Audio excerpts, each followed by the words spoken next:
suis l'un des artistes, l'un des pionniers de la musique africaine qui a ramené quand même la musique africaine au niveau où on peut dire que on a essayé de démystifier les complexes. Tu vois, à l'époque, on nous traitait des blédards, mais moi, je viens, ouais, je suis des bandales, en fait. Mais j'ai trop de crédibilité. J'ai fait des feats avec des R. Kelly, des artistes américains. J'ai rempli des stades.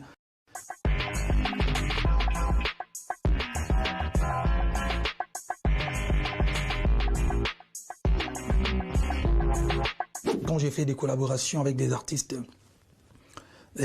français, il y a NASA, on a collaboré 3 fois. Il y a Nino, on a collaboré 2 fois.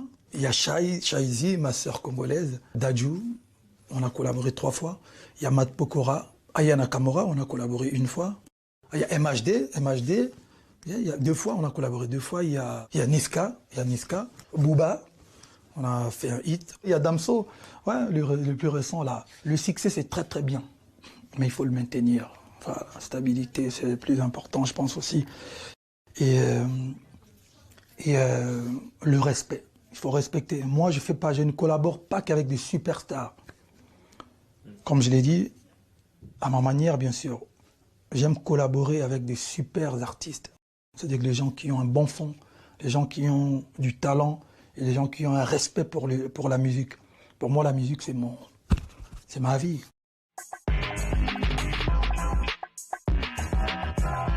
C'est l'une des journées la plus stressantes de ma vie et la plus cool aussi de ma vie. Donc voilà.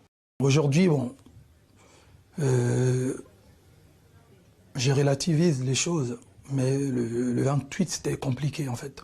Il y avait un concert à l'intérieur, il y avait des gens qui manifestaient dehors, qui ne voulaient pas que je fasse ce concert. C'était des Congolais qui voulaient à tout prix empêcher, qui ont frappé d'autres Congolais juste parce qu'ils voulaient venir soutenir un artiste congolais, ils voulaient juste venir voir un concert.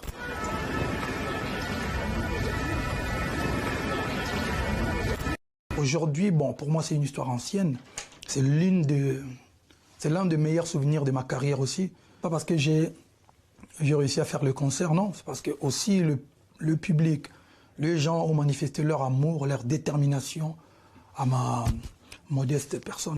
Surtout qu'on n'est que chanteur, on ne voulait pas tuer les gens, on ne voulait pas faire de la politique ou faire de mauvaises choses. On voulait juste faire un concert. Ça a duré 2 heures, 3 heures, et la vie continue. C'était en 2013, en tout cas en 2013, il se passait des choses horribles au Congo, à l'est du Congo, donc à Goma.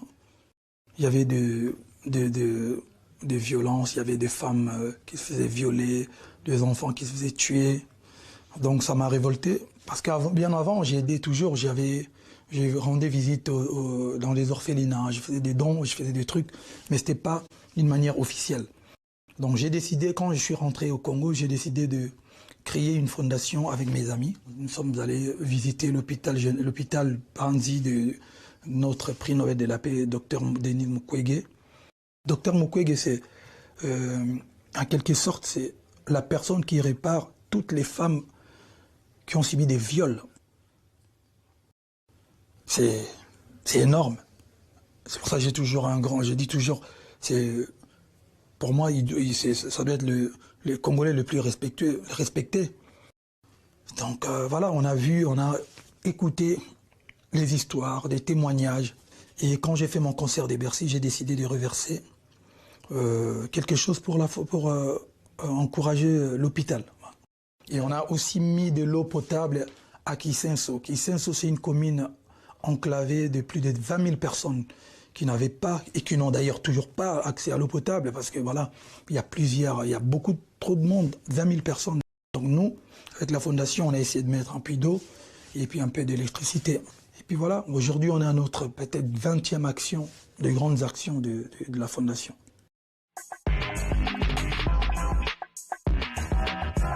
Quand je pars à l'internat, et c'est là où j'ai décidé de prendre les micros pour la première fois. J'étais trop turbulent. En fait, quand j'étais à la maison, j'étais très intelligent à l'école. Et quand la musique a commencé à prendre place dans ma tête, je commençais à devenir vraiment côté école. j'étais plus focus en fait. J'ai commencé à négliger les études et mon père, comme il pouvait tout imaginer sauf un artiste chanteur chez lui à la maison. C'était une insulte pour eux. Il a décidé de m'envoyer à l'internat.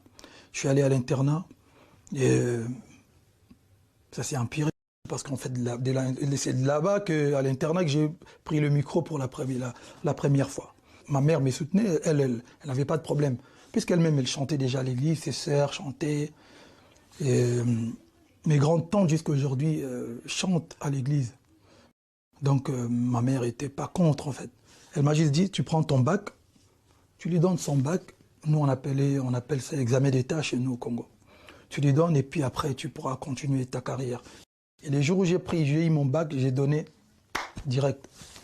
J'ai dit, les études, finies.